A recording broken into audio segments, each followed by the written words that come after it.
안녕하세요. 이민경입니다. 국회 보좌관 22년 경력을 갖고 제가 국회 보좌관이라든가 국회의원이라든가 정치권과 관련한 여러 가지 컨텐츠를 갖고 영상을 찍고 있습니다.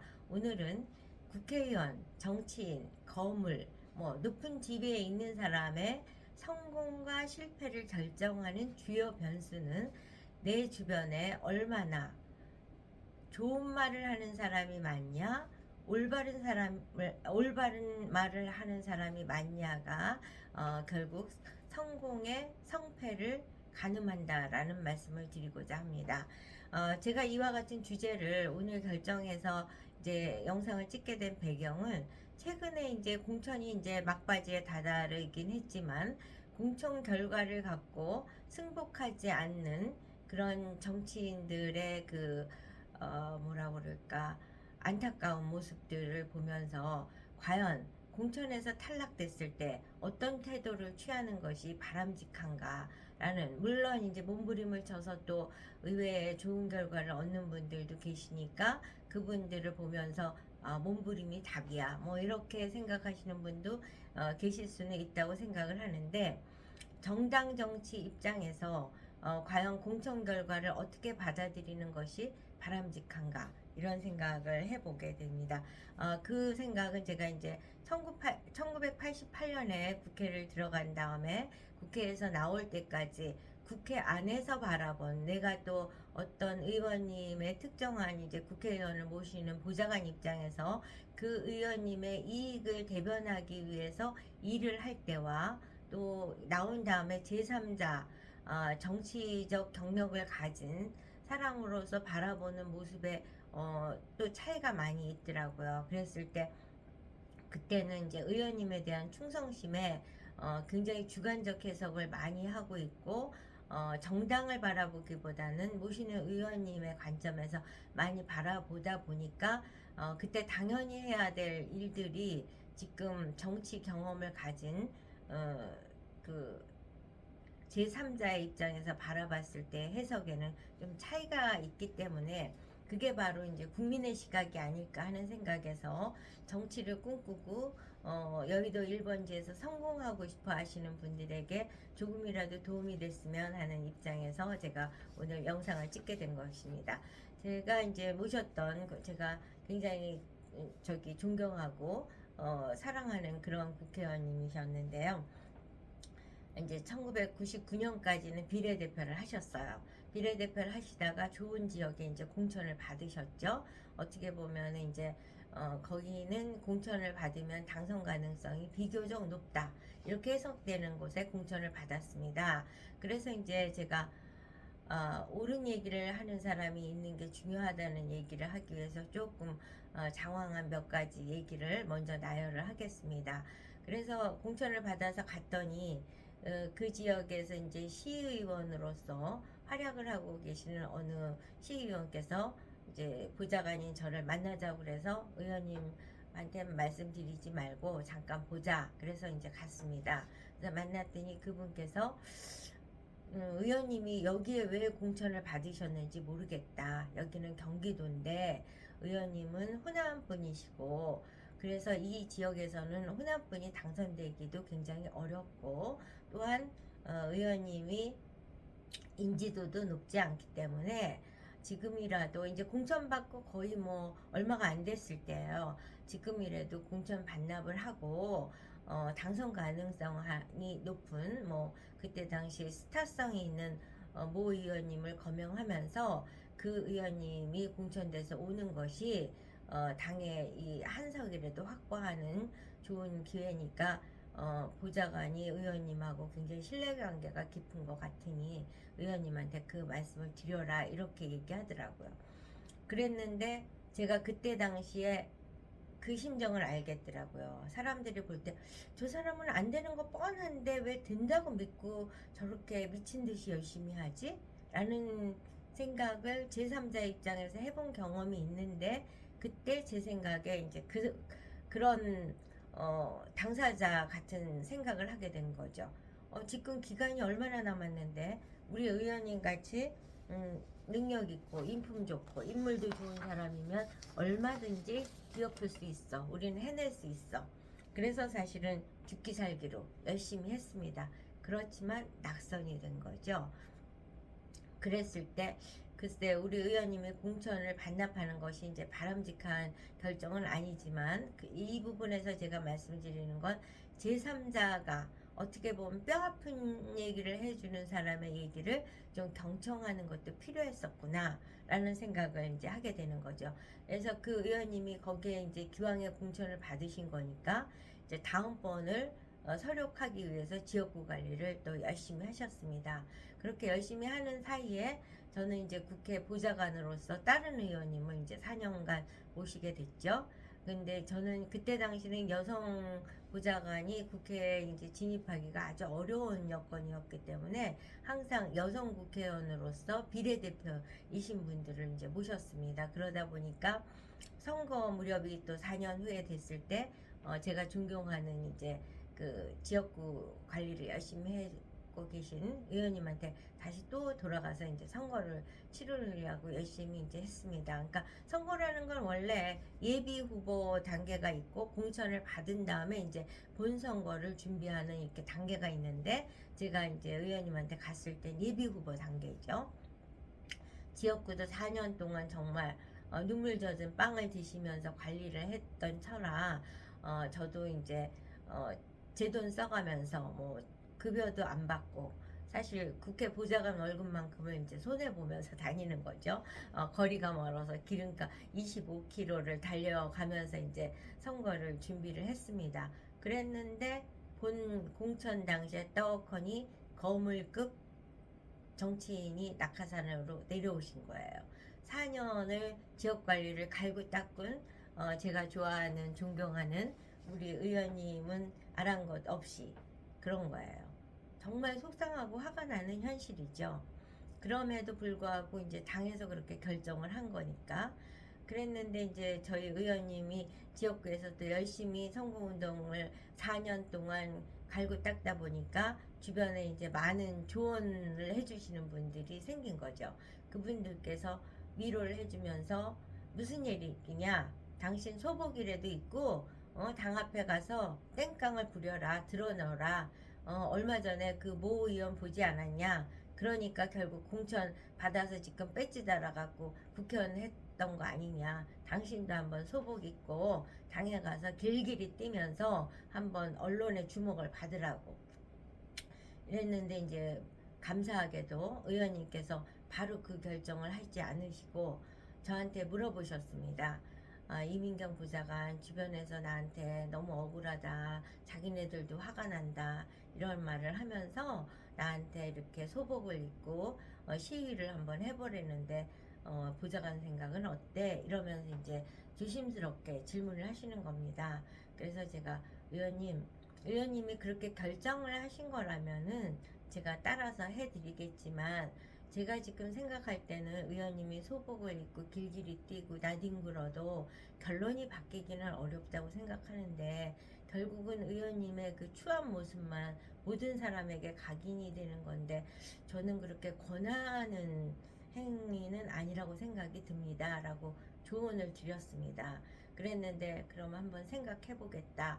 그러시더니 결국은 이제 제가 드린 조언에 따라서 깔끔하게 공천을 받아들이고 그 당에서 공천하신 분을 이제 지원하는 어떻게 보면 조금 바보스러운 조직의 한 일원으로서 최선을 다하신 거죠. 그랬는데 지금도 의원님이 저를 만나면 그때 이 보좌관이 그렇게 조언을 해줘서 내가 정말 추한 모습을 안 보이게 했기 때문에 고맙게 생각한다.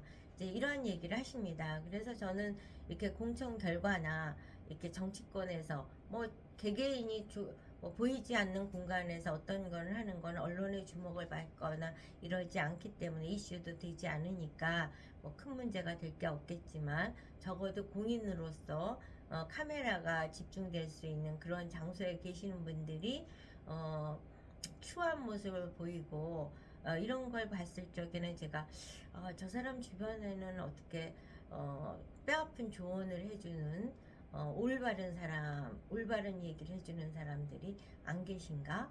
이런 이제 의문을 갖게 됩니다. 그래서 사실 많은 추풍 낙엽 같이 정치권에서 거물이 됐다가 추락하시는 분들을 우리는 많이 지켜보고 있는데, 그분들의 대다수는 그렇게 감성적으로 이성을 잃었을 적에 누군가 신뢰하는 사람이 듣기 좋은 소리가 아니라 올바른 소리, 또 어떻게 보면 뼈아픈 소리를 해줬더라면 저렇게 추락하지는 않았을 텐데 하는 아쉬움을 갖게 됩니다. 그래서 성공한 정치인이라든가 CEO라든가 성공한 무엇인가가 되기 위해서는 자신에게 뼈아픈 말을 해주는 사람을 옆에 두는 것이 굉장히 중요하다는 이제 생각이 듭니다. 그게 이제 그럴 수밖에 없는 게, 제가 살면서 보면은 제3자의 이야기를 할 때는 이 세상에 안 똑똑한 사람이 거의 없다고 할 정도로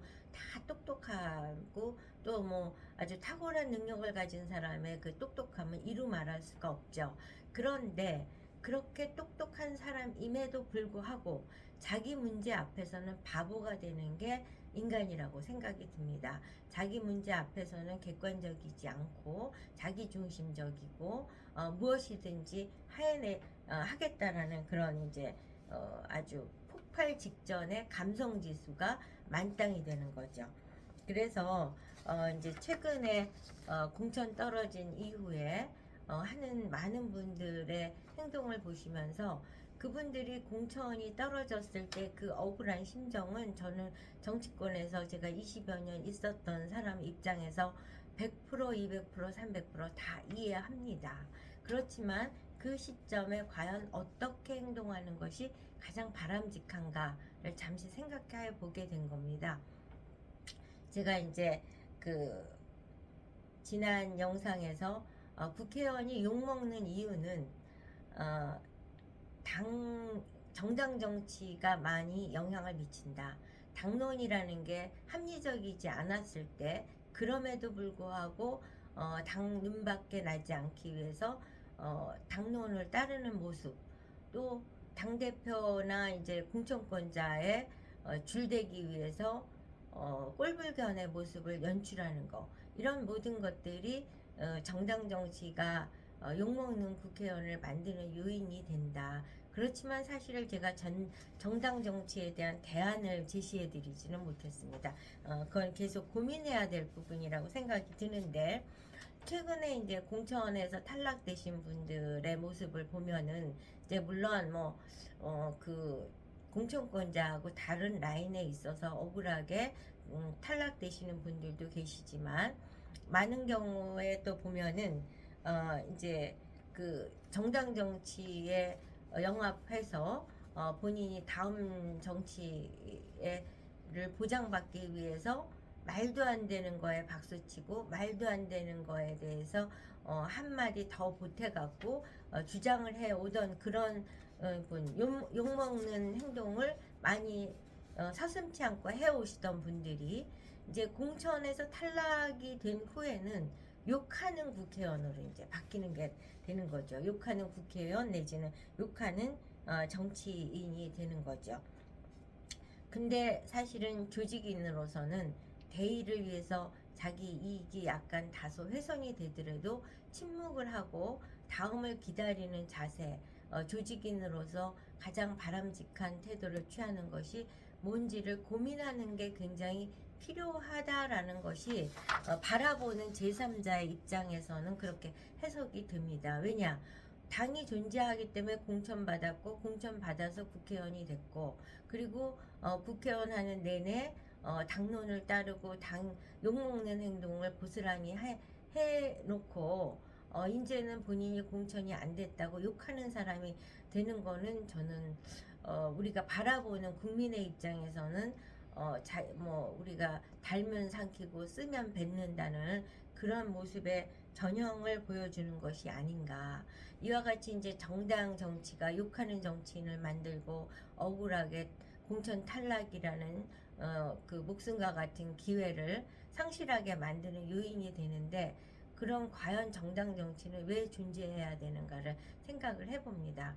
우리 유권자 입장에서는 다 바쁘고 자기 생업에 바쁜데 우리가 후보 한 사람 한 사람 모든 사람이 저도 국회의원 나오겠습니다. 그래서 지역구에 뭐 여러 사람이 그 심한 말로 뭐 그 말은 제가 생략을 하겠습니다. 이 사람 저 사람 다 출연을 한다면 우리 유권자가 그 한 사람 한 사람을 다 검증을 해야 되는 그러한 이제 비효율성이 있는 거죠. 그러다 보니까 거대 정당이나 정당 정치를 통해서 그 정당이 공천을 위해서 검증을 충분히 하고 그렇게 해서 공천된 사람은 우리가 이제 마트에 갔을 때 물건 샀을 때 그냥 그 제품이 옳은지 틀린지 건강에 유해한지 안전한지 이런 걸 내가 시험연구소에 가서 시험하지 않고 대기업체에서 한번 뭐 불매운동이 되면 대기업체는 망해버리니까 거기서 충분히 검증을 해서 제공한 제품을 우리가 마트에서 안심하고 사듯이 거대 정당에서 검증을 충분히 해서 검증한 후보를 내놓으면 우리는 정당별로 대기업 메이커에서 이제 올려놓은 상품을 선택해서 그 중에서 고를 수 있게끔 유권자의 그 효율적인 선택의 기회를 제공하기 위해서 만든 것이 저는 정당 정치라는 해석을 하고 있습니다. 그렇기 때문에 어떤 의미에서는 정당 정치보다 더 합리적인 대안이 나올 때까지는 이와 같은 시스템으로 갈 수밖에 없고 이와 같은 시스템 속에서 운영되는 과정에서는 늘 선택을 해야 된다는 부담을 정당이 갖게 되는 것이고 또 그 정당의 혜택으로 공천받거나 자기가 그 정당을 선택을 해서 그동안 욕먹건 말건 충성을 바치는 욕먹는 사람이 됐다면 적어도 욕하는 사람으로 바뀌지는 않아야 되지 않는가.